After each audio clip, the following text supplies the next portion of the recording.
Popcorn, so we won't be running on empty. All right, on our political beat this Wednesday.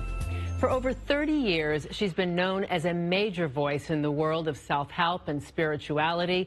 Now, New York Times best-selling author and nonprofit founder and activist Marianne Williamson has joined the field of Democratic candidates running for the presidency in 2020. And Marianne joins us in the studio this morning. It is so nice to have you here and see you again. Thank you for coming in. Thank you. It's so nice to be here. I learned The Course of Miracles because of you, and I love the poem on Shining. Who am I to be beautiful, gorgeous, spectacular? Who are you not to be? So thank you for all that great work. Yeah. So your latest book is called A Politics of Love, a handbook for a new revolution. Is that right? Mm-hmm. How is it possible to infuse a whole narrative, a campaign of love into politics during these very divisive times? You know, 2 days ago I attended the funeral of Lori Kay down in San Diego at the Chabad Synagogue.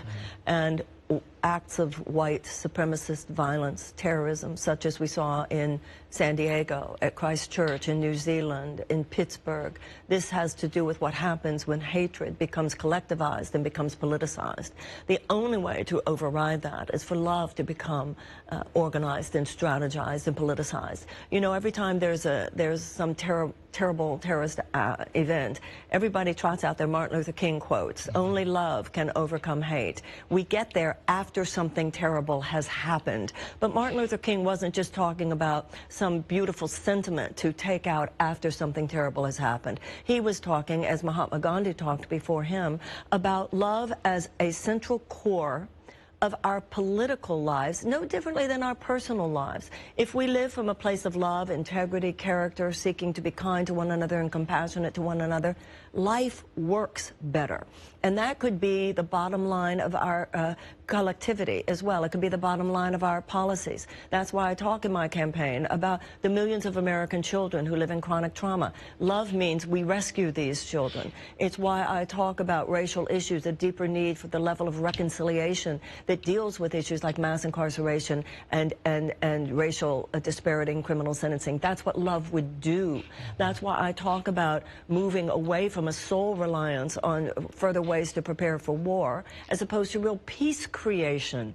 Moving into real peace creation is an act of love for our children and our grandchildren. This is the way love becomes strategized. Love is not just a sentiment. It must be a practical way of being, both collectively as well as individually. Amen. You're turning the politics, the political landscape into a pulpit, girlfriend. Do you think it's really possible? Yeah, I mean, well, you kind of were answering it. I mean, do you think it's really possible? Because you outlined some of these issues, you know, but how will you, I guess, tackle that or accomplish doing that? And do you think it's possible? Well, policies are simply decisions that people make. What we do collectively is no different than what we do as people. You make a decision which way you want to go. For the last 40 years, we have acquiesced to a political philosophy that has now had 40 years to prove itself. Trickle-down economics, which has argued that fiduciary responsibility to stockholders should be the sole responsibility of the corporation at the expense of a sense of moral and ethical responsibility to workers, to people, and to planet. This has left us devastated. It has given us the largest income inequality in almost 100 years. 1% of all Americans own more than the wealth of more than 90% of the population. This has created such an economic despair and anxiety among so many millions of people. That means you simply change the policies that create that. You repeal the tax cuts to the very, very wealthiest. You end the corporate loopholes, $27 billion for the fossil fuel companies last year. And also, I believe we need public funding for federal campaigns in order for the will of the people to once again become the governing force in American democracy. All right, you said you were called by your father, your late father? Well, my father died in 1995, but we were talking during the break about the fact that all of us feel we must be in response to this moment. It's time for this generation to rise up. Abolition was a generation rising up. Women's suffragette was a generation rising up. Civil rights movement was a generation rising up. It is time, and it is our turn for our generation to rise up. So you feel, I mean, you've done this before. You feel very called to service because you see and feel so much is not working right. So we have two primaries coming up in June.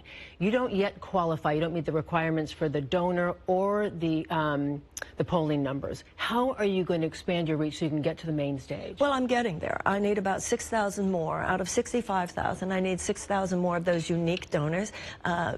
People can go to Marianne2020.com, and even $1 is a donation that will count as a unique donor and help me get there. And I placed in a CNN poll just the other day. We're moving along. You know, this is why I appreciate coverage on programs like yours. We're like the little engine that could. But, you know, I'll tell you something. When you're running for office, you see that there are two different political universes. One is the dog and pony show, what they're saying on the cable news, who's ahead today. The other is what's happening on the ground, what's happening with real people in California, Iowa, New Hampshire, South Carolina. And when I say that this thing is so corrupt, that money has so corrupted our government that we're not even acting like a democracy anymore. We're acting like an aristocracy.